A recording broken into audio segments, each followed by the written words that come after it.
What's happening, everybody? Welcome back to part 2 of my unboxing and eBay tips series. I say series, even though as far as I know, this probably just be the only 2 parts. But if you hadn't watched the first one, I'll link that in the description below. Go check that out. I had this idea because I had a comment. Someone asked about tips for finding deals on eBay, just finding cool books, or just for tips for eBay. And I had a small box which only had like 6 comics, so I figured, oh, you know what, I can combine them both. A recent eBay haul with some tips for helping you score cool comics on eBay, finding good deals. So I said I was going to do part 2, and here it is. So I have another box, actually from the same seller. I think this one is all Amazing Spider-Man. The first one was mostly Amazing Spider-Man. There was X-Men book in there, 125, and I think that was only X-Men book, and everything else was Amazing Spider-Man. But I'm pretty sure this one is all Amazing Spider-Man. I haven't looked back at the invoice or the order to remember what the hell is all in this one, but I know it is like 6 books. So, anyways, in the first part of this series, I talked about eBay, signing up for eBay bucks, so go do that if you haven't done that. And keeping track of your recent purchases, just a very simple old school way. I just do that, it's just handy and something. And again, I should just brought the notebook in here, but I just a simple notebook, pen, and just keeping track of everything, recent pickups in there. And what I also do when I'm going out to shops or like what was at the garage sale, I take a picture of it, just update it, have instant picture with me. It's like, all right, just in case, because I haven't updated my collection online with all my eBay purchases. So I do have that, keep that separate. So here we go, bubble wrap, cardboard. So just a couple things in there. So in this part, I said I was going to do kind of focus on comparison shopping, which I touched on a little bit more than I probably intended to in the first part, combined shipping, and a couple other tips in there. So one of the tips that I thought of, is a quick one, is like basically for fraud stuff. If basically, as the old adage is, if it's too good to be true, it probably is. If you see something like these major keys and they're cheap and like it just seems absurd, it probably is. Like, and the good thing about PayPal is, and even to the chagrin of a lot of sellers, they tend, at least in recent years, they definitely sway towards the buyer. So a lot of times people are just doing shady stuff, and the buyer is doing shady stuff, but PayPal, eBay will side on them. So you got to watch out for that.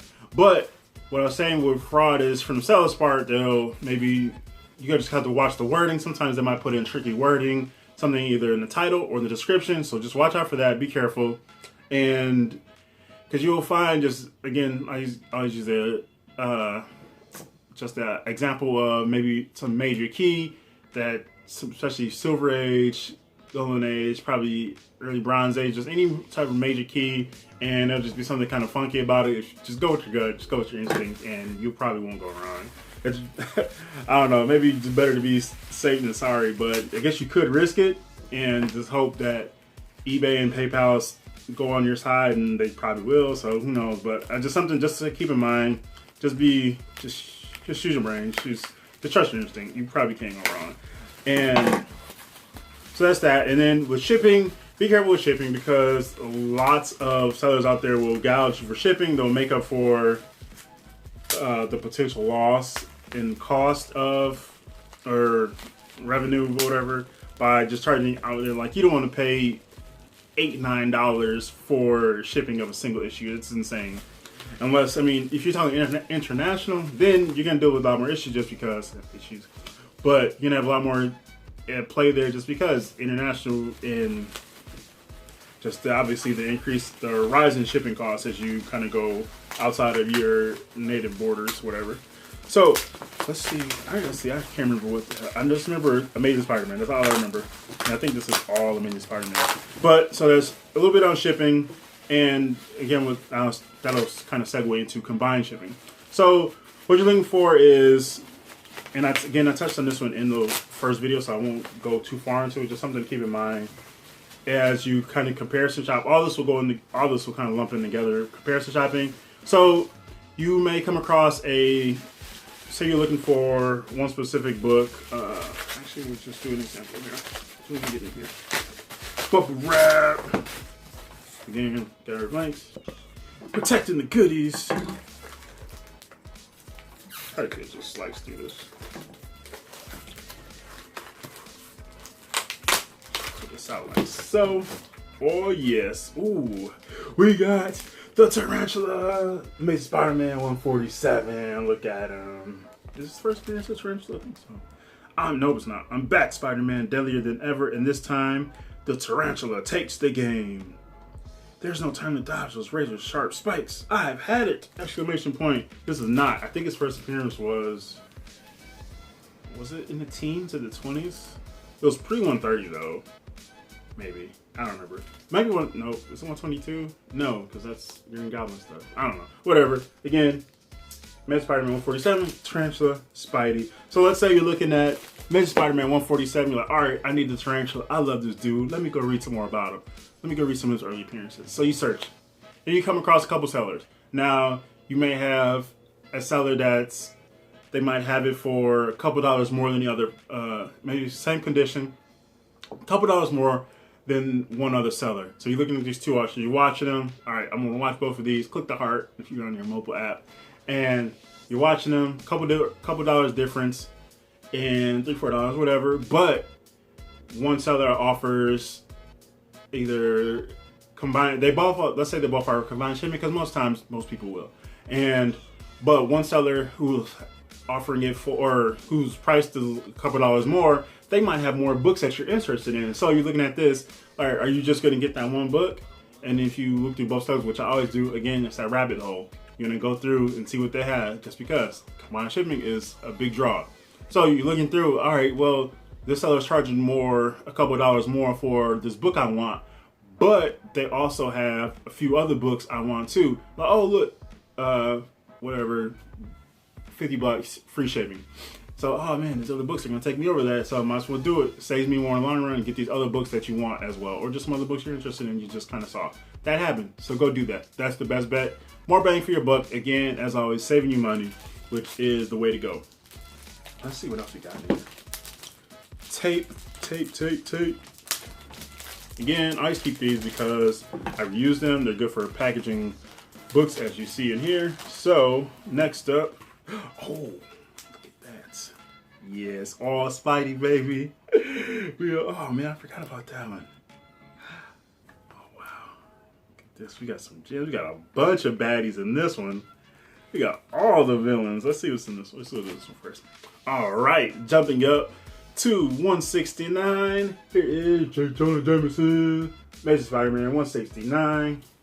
What is this? Peter Parker, I know you're Spider-Man, and I have the photos to prove it.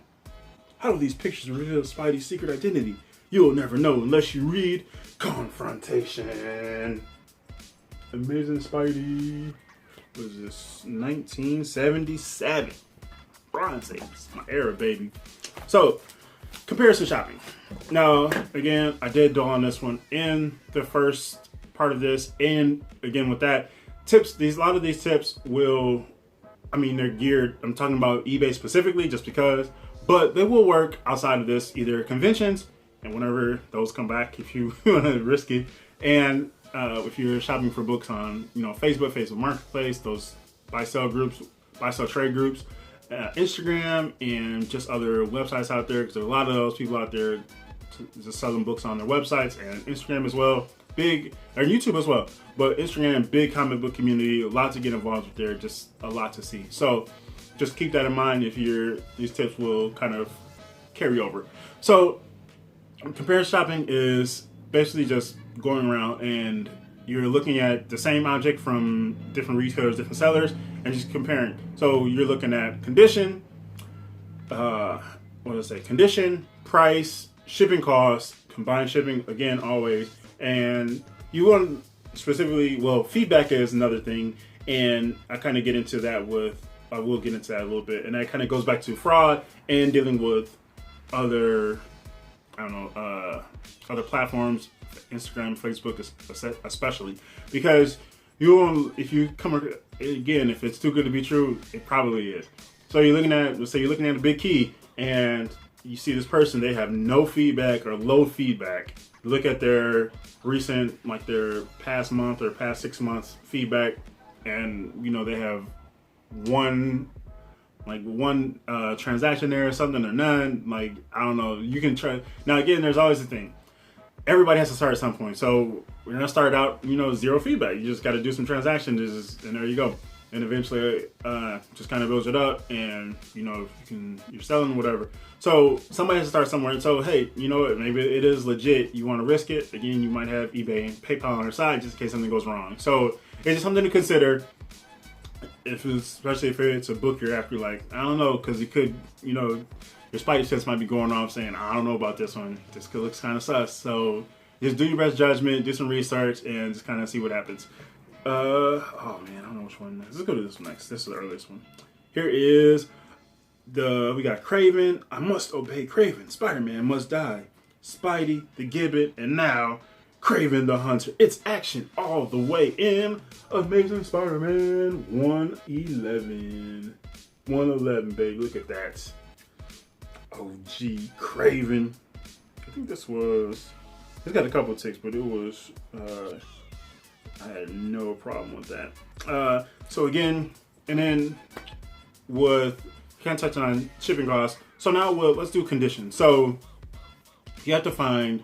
again, someone had asked what they basically gauge their comfort level with buying books in like a fine condition. So, I mean, it all depends on like what you're comfortable with. There are a couple of things I look for when I'm looking for books. Again, I'm a big direct edition guy, so I don't care about value of and rarity of newsstand editions. After June, July 1979, anything after that, I need direct editions for all of them. I don't care if it's a strike through the barcode or the actual corner art. Like, I need that. That's what I prefer. It just looks better, and that's what I want. So that's what I look for. And even saw in one of my previous unboxings where the seller was holding, he had listed two books, like just two copies of the same book, and one was newsstand, one was direct edition. He mailed me the newsstand by accident, like, yo, this ain't right. I heard the direct edition. And I went back to the listing just to double check because that's what I want. So that's something I look for. Condition. Now, condition is that you got the whole scale. Like, you can go check that out. There are plenty of guides if you just aren't too sure about condition, but there are plenty of guides online. Just look up comic book grading and you will see, I think mycomicshop.com lists one. eBay, there is actually like plenty of collecting sources on eBay itself. So eBay has a resource within itself. So go check that out if you just kind of need some more guidance or information on what to look for, guiding, and just kind of some of the, again, if maybe you're a lapsed reader, you haven't looked at grading in some years. If you're a new collector, a new reader, you're like, all right, what do all these terms mean? FN, plus, minus, VF, what does all this mean? And you can go look that up, just spend a little bit, dig into that, and you can pull out some of your own books. If you have them graded, maybe if you have any slab books, just go reference. I was like, all right, okay, so this is blah, blah, blah. You kind of check the scale and just kind of see how grading looks. Now, what that means for looking at books on eBay, especially raw books, I look for, like, there are certain things, I don't know, that bother me and some things that don't bother me as much. Spine ticks, maybe color breaking. The biggest things for me are missing pages, big tear, or any tears really, but missing pages, tears, folds, creases. Some of the creases might not be too bad, but if they're like big folds and like color breaking stuff, and some of the spine ticks don't bother me as much. Like, let's say for this next one, here is Amazing Spider-Man 141. We got all the bad guys here. Look at this. Jacko, Morbius, Vulture, Mysterio, and Doc Ock. Admit it, Webhead, you're finished. Even you can't survive an attack by all of us. Mysterio's here, and this time he's not alone. So let's see, for this one, we got a couple in here. Let's see if we can get that in there. Like, stuff like that, it doesn't bother me as much. You just got to look at, all right, how much you're willing to pay for an issue, and how much are you willing to spend, and how much does each little defect, if you want to call them, bother you.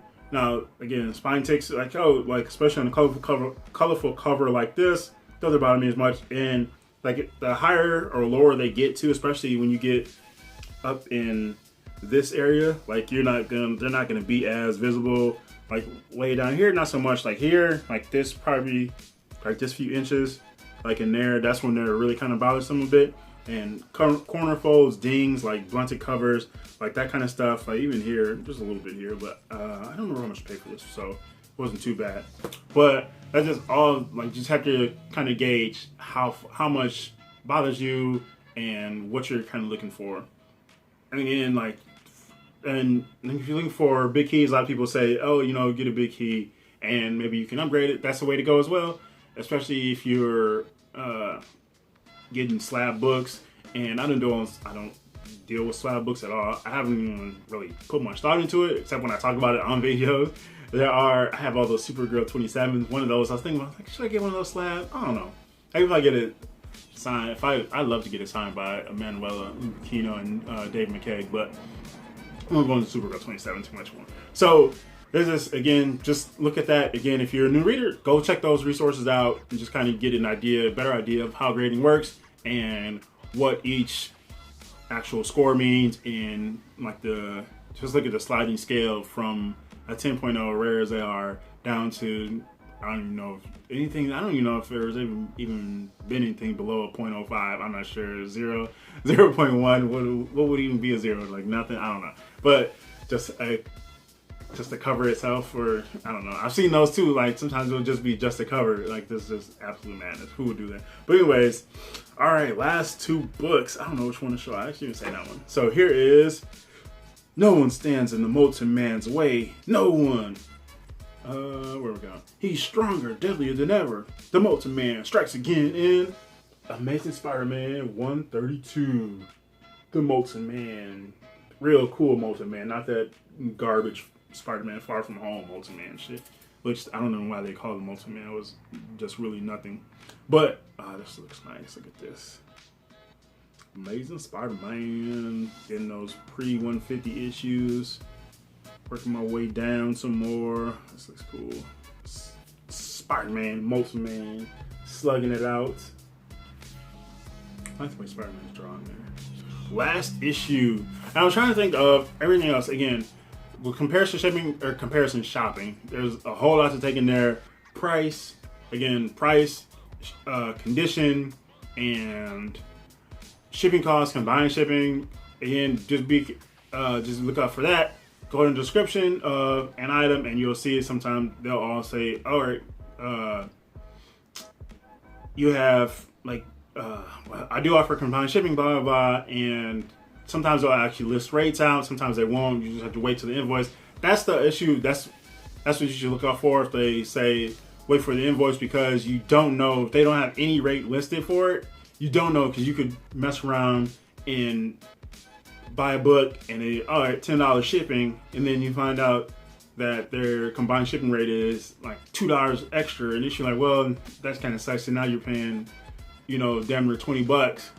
If you, let's say you end up with $20, and it's like, well, that wasn't really worth it for the books that you got. It was better off just going with another seller or just getting maybe the one book. And it's like, all right, well, the trade-off kind of sucked there. So this one, I'm gonna watch out for that one, because I dealt with that one with a seller, and the books that I bought didn't really, like, it was, I forgot, I think it was like $6-7, and it was, I don't know, it was $5 to $7 and then $1 for each additional issue. So I ended up paying, like, all right, that was a bit much for the stack of books that I got. But I mean, that's just what it is sometimes. I don't know. And I usually don't factor in shipping costs with, well, if it's a single issue, then I will factor in the shipping costs with, all right, I paid this for this book. But if it's, obviously combined shipping won't matter, but if you do pay a short shipping cost for a stack of books, then you could kind of divide it up amongst those books. Like, all right, you paid $7 for this stack of books and whatever else. So that's, you just factor in that, like, that fraction onto each individual book if you're if you're interested in that sort of thing. Keeping track of that, I usually don't. So, but that's just something to keep in mind as we step into the last book here. No, this wedding will not take place. You know what that is. Aunt May marrying Dr. Octopus. That's just the start of the greatest action-ish ever in Amazing Spider-Man 131. Doc Ock, Aunt May. Oof, look at this. But it will wall crawler over your dead body. with this ring IV web. Oh my gosh. What's going on in the background here? All these dudes. We got the green tugs back there. Is that guy about to pull out a gun? He does. What is happening here? There's Major Spider-Man 131. Doc Ock, Aunt May, always needing their medicine. Got the roses everywhere. Look at Doc Ock grimacing. Got his shades on. Look at that. So yeah, that is this little stack of Amazing Spider-Man. We got a bunch of villains here. Doc Ock, Molten Man, Tarantula, Gibbon, Craven, J. Jonah, who's always a villain. Not always, we'll say that. He has bad moments. Jackal, Morbius, Vulture, and Mysterio there again. But yeah, so again, I just want to do a part 2, a follow-up, just some more tips, kind of diving into combined shipping a little bit more, and what you can kind of expect and what you can look for. Again, some deals, it's too good to be true. It probably is. Use your instinct. Just don't get sucked into it. Don't let your naivety or something just kind of override your logic. So just be on the lookout for that. Again, more thoughts there. And there are other things that you should look for when you're buying comics online that are outside of eBay. Facebook Marketplace, those buy sell trade groups, other websites, Instagram, YouTube. If you're interested, if anybody's interested in seeing a video on certain things like that you should look for, just let me know in the comments below, and I can definitely do that. I've sold on Instagram before. It's been a long time, but I have, and there's just a whole lot out there. Again, that community is huge, so if you're interested in that, just kind of seeing some stuff specific to those other communities, let me know in the comments below, and we can talk about it. So yeah, that is that. Thanks for watching this eBay haul and tips on how to score cool books, cool deals, cool books and deals on eBay. Yeah, that's that. Happy reading, happy hunting, happy collecting. Thanks for watching. Hopefully this all helped. And yeah, just let me know in the comments below. This is GENOTHADRAGON. Peace out.